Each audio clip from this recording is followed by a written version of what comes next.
Hello everyone, in this video I will show you how to remove account warning on your TikTok.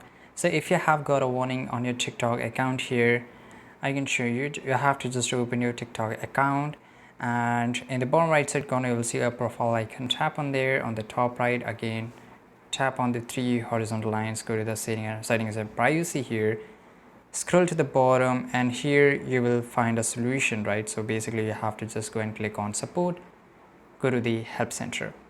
Once you go to the help center, right, so it will just take a few seconds to load here.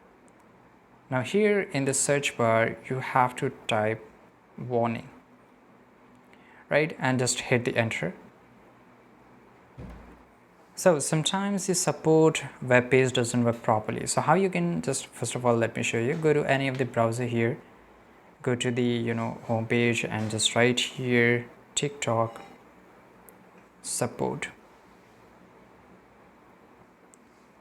Click on this first link here.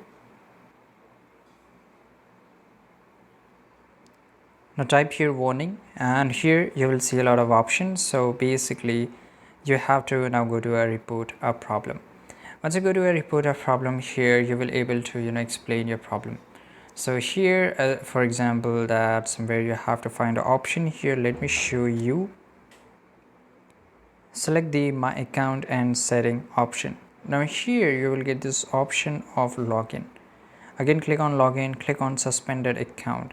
Now tap on no, need more help, and here you have to explain your problem, right? So maybe you have got a warning because of something, some kind of error or some kind of glitch. But if you have got a warning of something which is not allowed in TikTok terms and conditions or in the policies, right, then you might not get your account back. But if it has done in just a by mistake, then of course you can just give them proof that you have nothing done such thing, and they will get your back account, right, in just 48 hours, under 48 hours.